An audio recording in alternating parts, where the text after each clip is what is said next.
to the States of America and to the republic which stands one nation under God, indivisible, liberty, justice for all. Greet your neighbors. Greetings. Welcome to the Holy of Holies. Really special.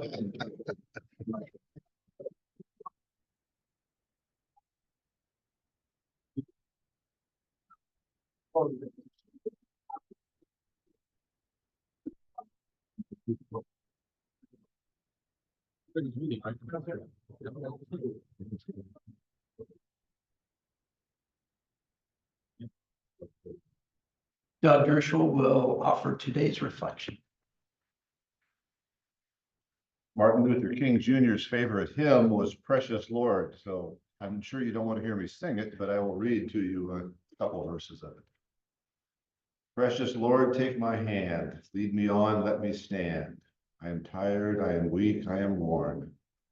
Through the storm, through the night, lead me on to the light. Take my hand, precious Lord, lead me home. When my way grows drear, precious Lord, linger near. When my life is almost gone, hear my cry, hear my call, hold my hand lest I fall. Take my hand, precious Lord, lead me home. Amen. Thank you, Doug. And actually, I would kind of like to hear you sing that. No, you don't. I think that'd be kind of entertaining. Welcome, Rotarians, welcome guests.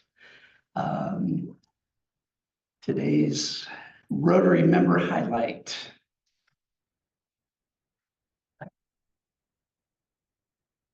This Rotarian is retired from serving Wayne County, Ohio as a government official and is now enjoying landscaping and lawn work. She has been a member of the Wooster Rotary since 2018 and is active with helping to organize and maintain the Rotary Flag Program subscriptions. She lives in Worcester, as does her son and daughter-in-law, Rob and Aaron. They have her two grandsons, Reed, who is a senior at Worcester High School, and John, who is a sophomore at Hiram College. This Rotarian has all of the dance moves, as she is currently taking and has taken tap dancing lessons ever since she was a child. She was also a majorette. Becky Foster.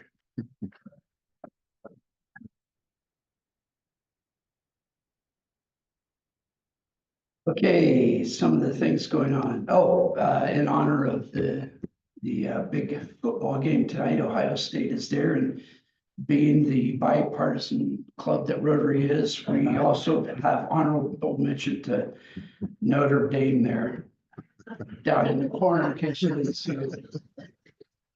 So anyway, the community flag program will be starting up. I'm going to be getting the maintenance team gathered around here and organized. So be on the lookout for signups via internet. The computer team, I know, that always needs help with subscriptions. And the flag marking team, well, we're probably not quite ready for that yet. But anyway, also March 6th, save the date for the Wooster Rotary wine tasting event.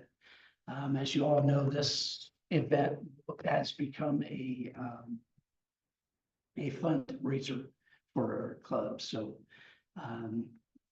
we'll be hearing more about that probably next week. And that should do it. The December invoices went out. Everybody should have gotten an invoice for their dues last week. If you have not received one last week, come up and see me and we'll get the problem figured out.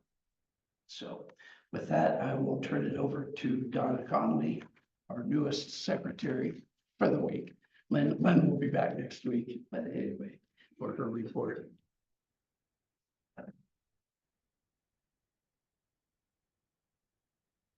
Okay, well, our exchange students, Hannah and ESAC have the day off of school today, so they're not with us. But our other guests today, our guests of our program, we welcome the Wooster High School speech and debate team. And some of them have brought their families with them. So Ben Ibach has the traveling mic, and he will let the students introduce their families.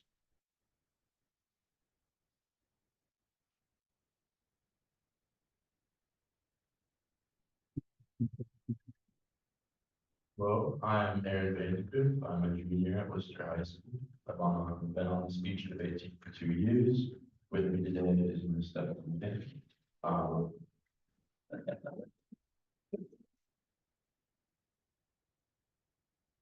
Hello, I'm Jeon. I'm a junior. I've been on the speech and debate team for 3 years, and with me today is my brother Andrew, my mother Jeon, and my father Jeon.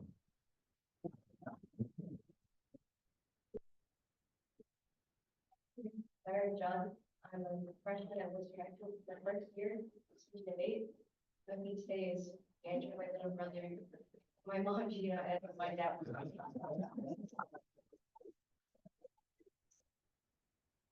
Hello, I am Francis Bonk. This is my first year on the speech and debate team. I'm a freshman. With me today are my father and mother, Jeon and Mark.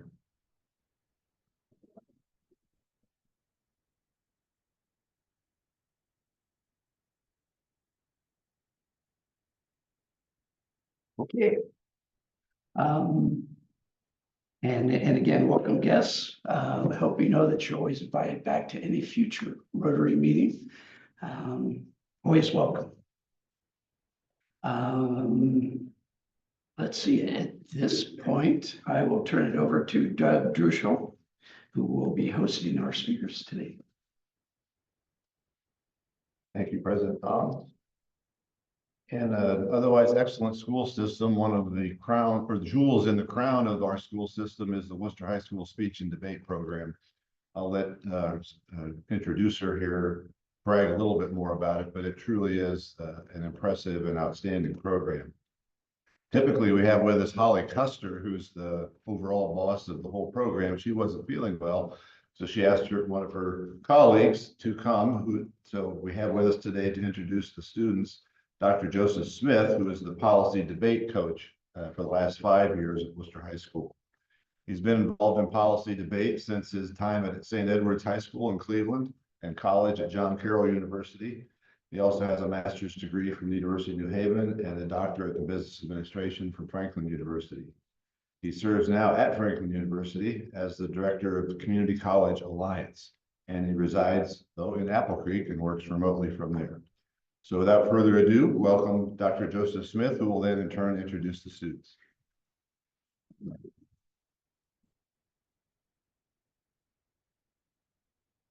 Thank you, Doug. As I said, I'm Dr. Joseph Smith. I'm the coach, and I've been doing about 17 years in policy debate, so it's a long time. And one of the key things is that Worcester Speech and Debate is extremely grateful for the support of the Rotary Club, of what you've done, and it's been a very long-standing and healthy, strong tradition. Worcester Speech and Debate has been around for a very long time. Just to give you a context, the National Speech and Debate Association this will be their 100th anniversary in June of the national tournament. 99 years of tournaments have gone by, and Worcester Speech and Debate has gone to 74 of them as represented by the kids from our particular school district, our area, which is the longest by about 25 years to any other high school in the United States. So the Rotary and Worcester Speech and Debate is strong and needs to continue that relationship, and we are very grateful for that support. As such, one of the things that we do is that the tournament that we run, which we just finished last weekend, doesn't need to do fundraising because oftentimes you all donate and helps us to pay for things like the trophies at the tournament. It helps us to then use the other fundraising efforts to assist the students that might need something in terms of being competitive at the school, whether it's food at the tournament, competition dress for the tournament, those types of things. So our tournament over the weekend had students from grades 6 through 12, 55 schools were in attendance. I'm going to look down because I don't memorize all the notes. 872 students, 287 judges. And other than the state tournament, Worcester is one of the largest tournaments in Ohio, And that's really a testament to the support of the Wooster Rotary and the greater Worcester community for the activity of speech and debate. In February, we're looking forward to participating in the Rotary four-way test again, their competition. We want to continue that relationship as the ongoing years. Our students this year are excited to present, and they are the heart of the program. They're the reason that we do this. They're the reason that I participated in it when I was a student, and they're the reason why I came back when my daughter participated and I was a judge, and then when the coach needed to be replaced, I became a coach. The activity is infectious. It allows you to become better speakers, competent and confident. And that's one of the things that we need in terms of critical thinking, in terms of being able to express ideas. At this point, I want to introduce our speakers then for the day. And we're going to start with Francis Bonk. His title of his presentation is What is Dignity? Francis is a freshman at Worcester High School, as he already told you. He competes in original oratory, which is where they create a speech on their own and then practice it. He's been on the Worcester Speech and Debate team, obviously, for just this particular year. He enjoys reading, playing music, such as the viola and the piano. Francis?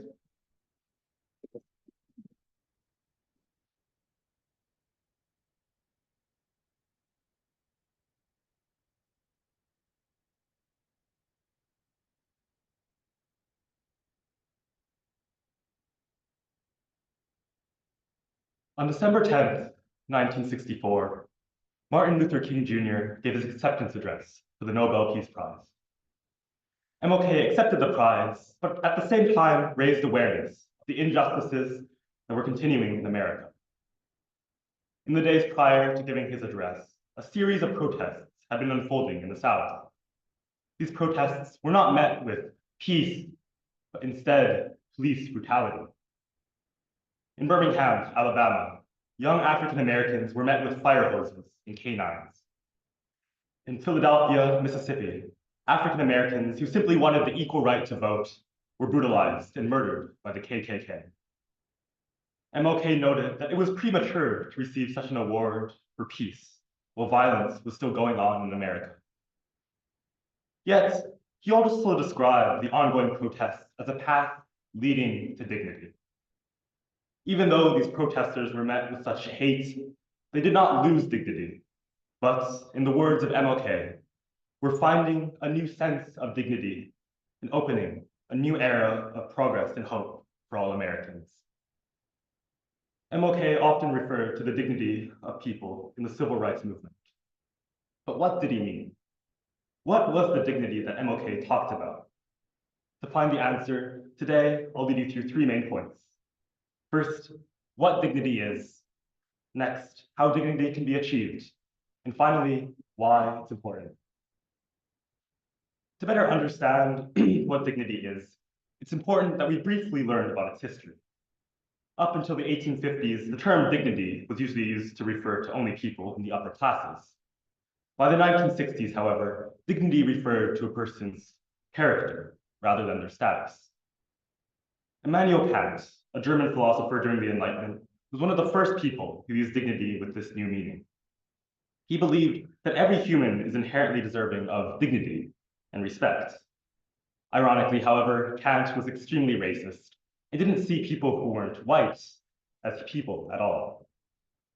However, his ideal that all humans were deserving of respect and dignity was extended by MLK to include everyone, not just white men. Martin Luther King Jr. helped change the definition of dignity. He argued that the sense of human dignity was deepened by the way that you acted, especially how you acted in times of hardship and persecution. So how do you achieve dignity? Dignity and respect are often used interchangeably. However, with MLK's definition, we can see an important difference. Respect refers to deep admiration for someone. However, you don't need to be treated with respect or admiration to have dignity. In the 1960s, with so much racism, hatred, segregation, people of color were treated with little to no respect and often met with violence. Of course, these people were angry. However, MLK preached that dignity doesn't come from fighting violence with violence or hatred with hate, but instead, it starts with love. to not seek revenge, but instead peace. To truly have dignity, you must meet anger with love, hatred with love. Your dignity can be attacked, but you only lose it by responding likewise with anger and violence. In our modern society, there is still far too much hatred, resentment, and anger. But it's important that we follow the lesson that Martin Luther King Jr. left us, because we can see the impact he had on America by fighting racism, not with hate, but with love, in the way that his fight brought dignity to him and the others who were part of the civil rights movement. And so perhaps it won't always feel like you're being treated with respect, but just remember, you have as much dignity as the love you give. And in the words of Martin Luther King Jr., one's dignity may be assaulted, vandalized, or cruelly attacked, but it can never be taken away unless it is surrendered. Thank you.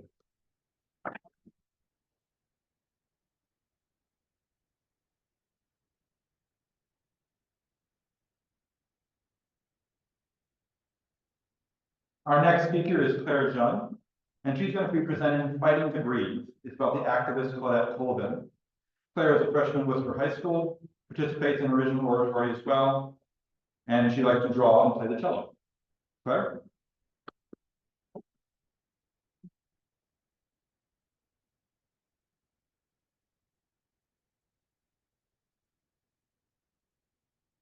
March 2nd, 1955, the day that initiated the most successful bus boycott in Montgomery.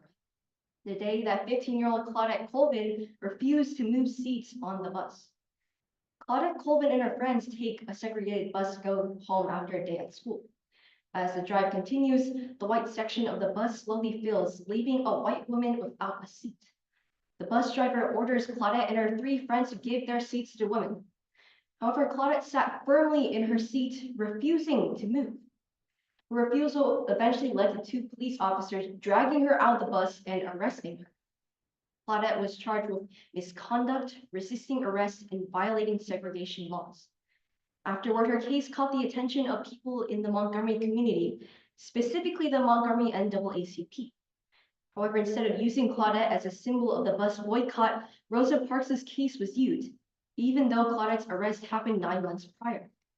This was because the NAACP determined Claudette too young and controversial to be a part of the bus boycott, showing how young individuals are not given the chance or the influence to help change the unjust laws. Given unfair treatment over and over again is suffocating. Pushing people down over and over again over something they cannot control is suffocating. Eventually, this suffocation becomes intolerable and causes people to take action. This is what motivated Claudette to stay seated in her seat. As Claudette recalled from the experience in the website Claudette Colvin, Americans Who Tell the Truth, I felt like Sojourner Truth was pushing down on one shoulder and Harriet Tubman was pushing down on the other. I was glued to my seat. However, after being berated by the police and the driver to get off the bus, the 2 police officers ended up arresting Claudette, pulling her off the bus by force before being delivered to the city jail via a police car. According to Claudette's account, once put into the police car, the police, swore at me and ridiculed me. They took turns trying to guess my bra size and crack jokes about parts of my body. The entire ride, Claudette had to endure sexual harassment and racism and forces of law, making her fear for her safety. Police are supposed to protect people. Claudette's fear that the police were willing to hurt her is horrifying. Even worse was that it was reasonable for her to fear the police, which is disgusting. After being bailed out of jail, Claudette's arrest caused significant commotion in her community, even attracting Montgomery's NAACP to consider making her a potential figure for the bus boycott. However, they decided to go with Rosa Parks instead. Rosa Parks' arrest happened 9 months after Claudette's. However, while this was the case, Claudette's case caught Montgomery's attention, but took them by surprise since it was sporadic. As described in the book Claudette Colvin, Twice Towards Justice by Philip Hoos, Claudette lit the fuse to a power keg of protest. She planted the seed of boycotting for the people. On the other hand, Rosa Parks' arrest was planned and the Montgomery NAACP had already planned out the boycott. In addition, when comparing the two women, Rosa Parks was older, involved in the Montgomery NAACP as an activist, and had fairer skin. Claudette Colvin was a teenager who had not been previously involved in the NAACP, rumored to be feisty and emotional, had a darker complexion, and became pregnant shortly after her arrest. Logically, Rosa Parks was the safer choice in promoting the bus boycott. With the boycott succeeding, Rosa Parks became heavily recognized, showing how the NAACP ignoring Claudette's arrest was ironically unprogressive.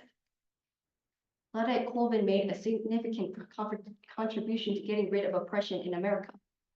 But is it possible for teenagers today to do the same? One of the main reasons Claudette was prevented from being the figurehead of the bus boycott movement was because she was considered too young. The reality is that when it concerns the law, young individuals are not given the chance to voice their opinions. With the law, the people in charge of those processes are largely dominated by older individuals.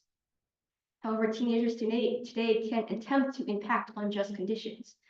Volunteering, boycotts, peaceful protests, and other passive solutions can help amplify teenagers' voices and show the community how much they care about a certain cause or idea. Nonetheless, since it is difficult for young kids to get influence, it is unlikely for many teenagers to help make an impact. To conclude, Claudette Colvin was a courageous individual who put herself in a dangerous situation to express how suffocated her community was. Because of her courageousness, she was harassed and arrested by 2 police officers, causing her story to catch attention in Montgomery. While not popularized like Rosa Parks, Claudette still made a significant impact. She showed how teenagers can help indirectly change the world, encouraging other teenagers to do the same. Claudette Colvin was and is an empowering and underappreciated individual who helped fight racism in America. She is why communities today are no longer forced to suffocate.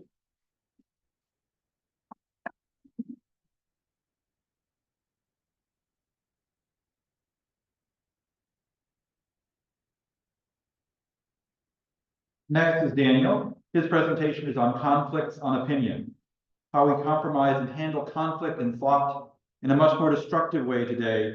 And when you look back at MLK and the civil rights movement for methods to handle such compromise. Daniel is a junior at Wooster High School. He participates in speech and debate in what's called the USX category or US extemporaneous category. They get a topic, they have 30 minutes to prepare, and they have to give a 7-minute speech. So they have to think on their feet. Daniel also participates in Key Club, Student Council, and the National Honor Society. Daniel is enjoying speaking and continuing to improve how to communicate more effectively. Daniel?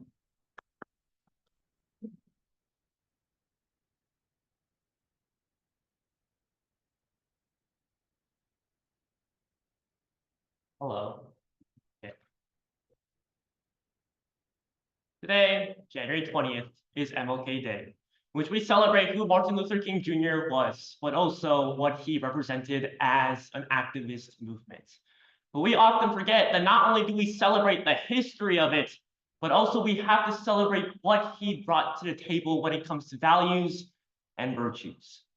Especially when considering that Martin Luther King Jr. famously protested peacefully and made sure that his opinions were met.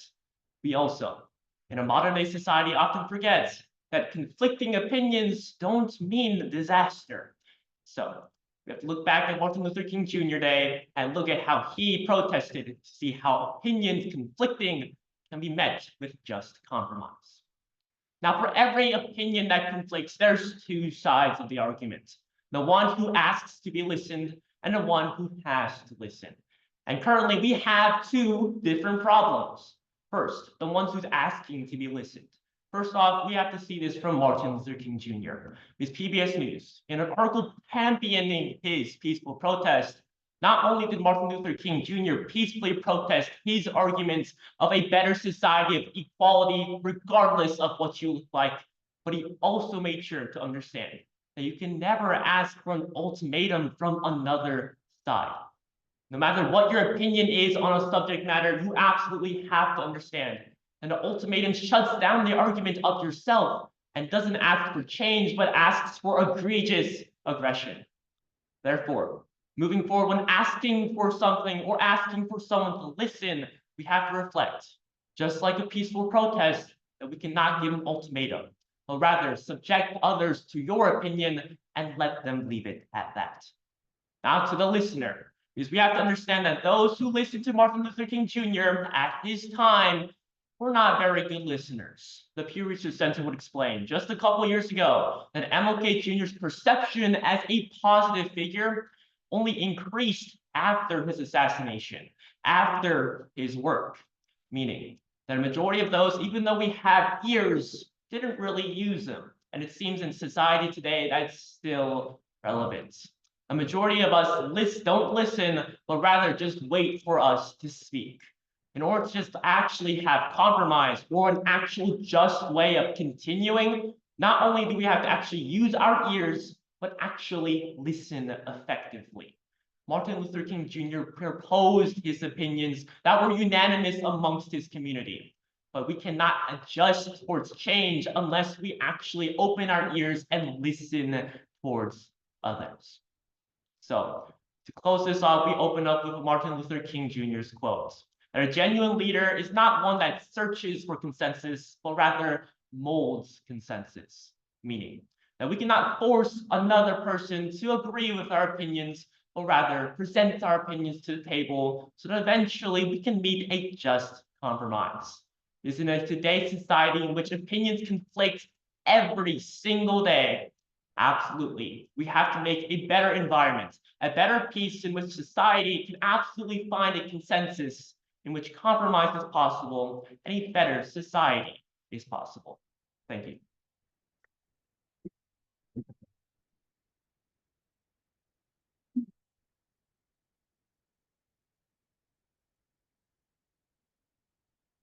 Lastly, we have Aaron Vandergrift. His presentation is on how to protest, evaluating the systems of protest used by King, SCLC, the NAACP to effect change, analyzing how modern interpretations of their methods often fail. Aaron is a junior at Worcester High School. He's participated in international extemporaneous speaking for 2 years. He's involved in the orchestra, the tennis team, and student council. He enjoys flying radio-controlled airplanes and repairing electronics. Aaron.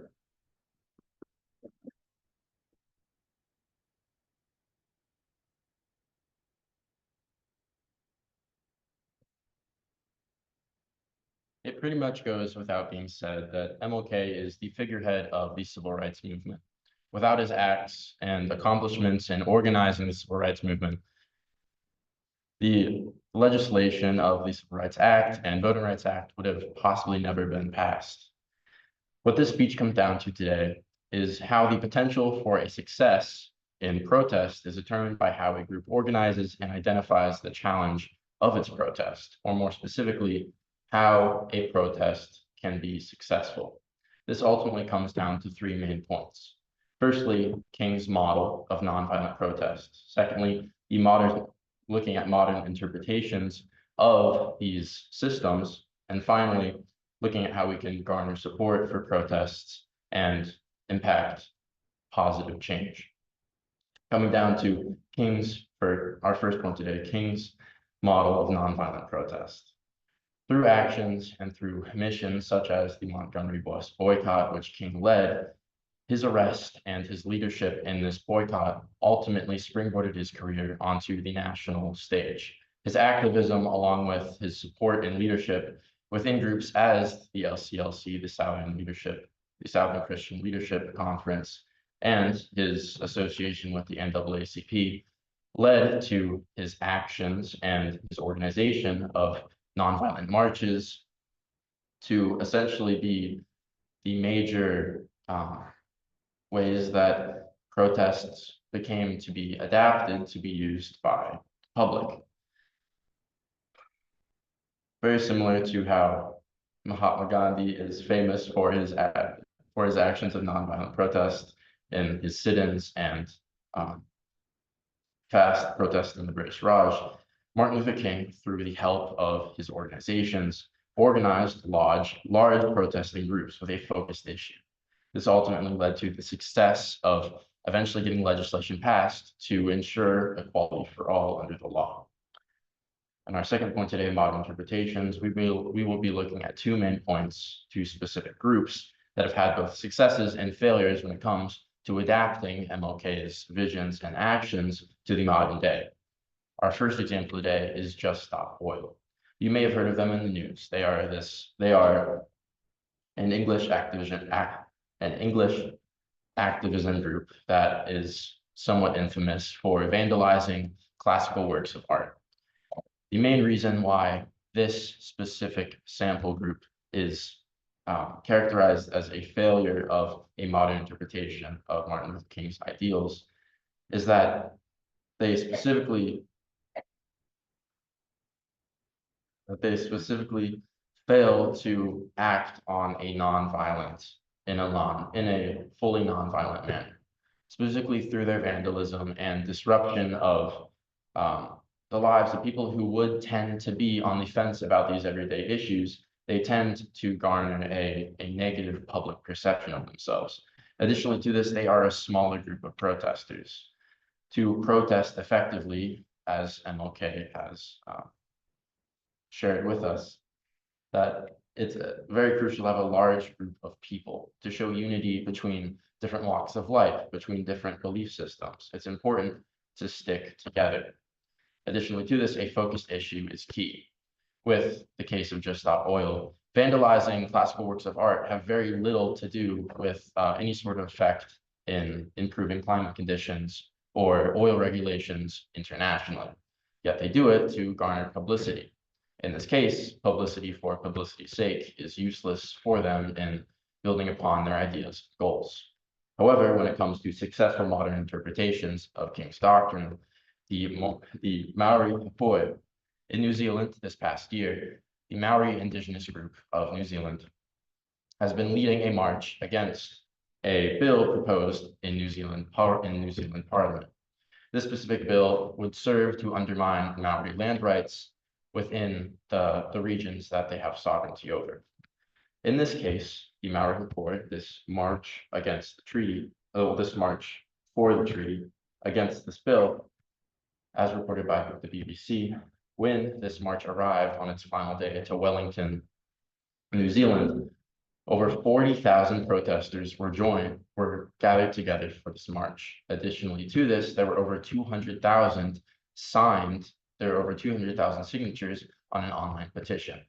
It's very clear that through this large organized group showing up support for the negation of this bill and the large amassed number of signatures on this petition, there's a lot of inertia towards a successful outcome for this protest.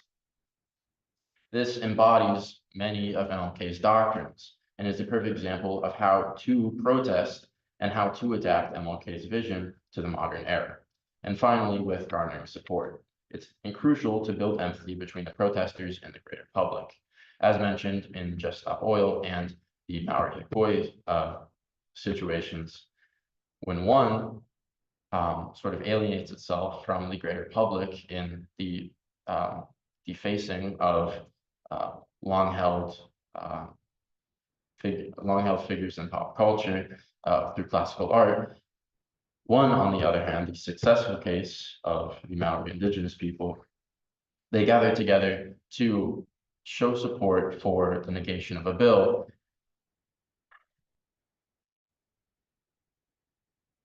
allowing for the models of the successful implementation of a nonviolent act will serve as a model for change in their situations.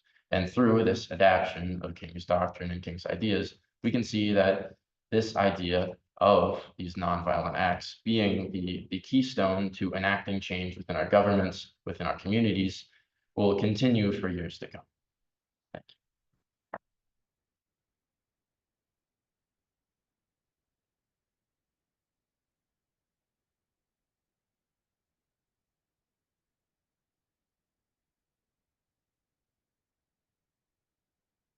Thank you to all the speakers today in appreciation of coming here, spending time with us and hearing very insightful messages We want to present each of the four speakers with our rendition of the Rotary wheel with the 4-week test on the back of them. And thank you again.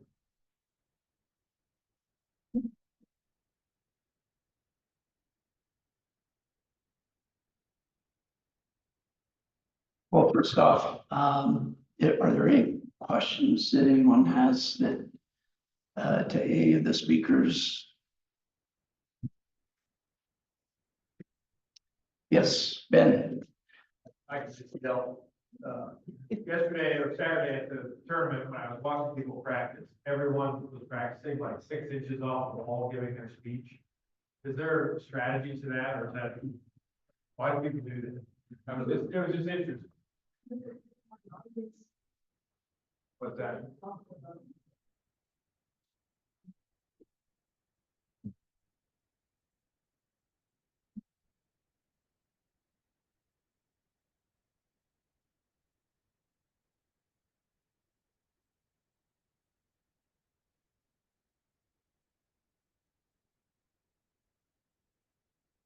Like pretending to talk to people, but that's the strategy, I guess, pretending to talk to people, like talking to the wall.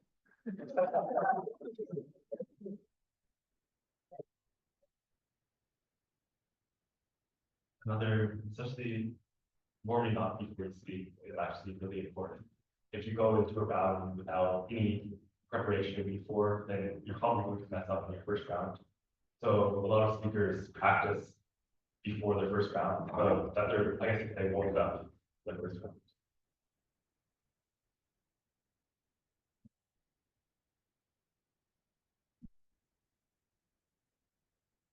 Thank you. Phil.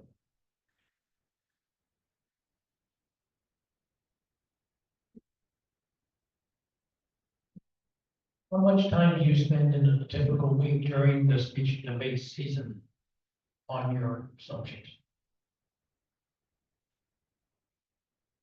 Probably on this season it's been a lot. I've been trying to speak at least once a day and then trying to go to practices with the coaches, but I mean, it's different for everyone. Everyone has different goals, but it's just you put in the time that you think will get you the results that you want.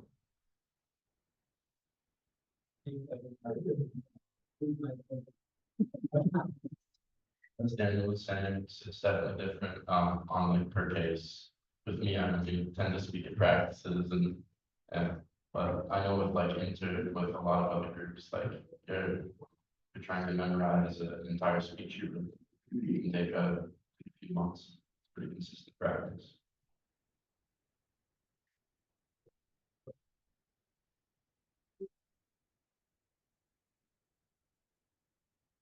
Any other questions? I know I was very impressed by the fact that you had that whole speech memorized. I assure you there were no notes up here. You did it all by memory. So anyway, if there are no other questions, next week, we will be hearing from retired Judge Mark Weiss and his reflections on the last 40 years of him being on the bench. So if that's all we have today, we stand adjourned. Thank you.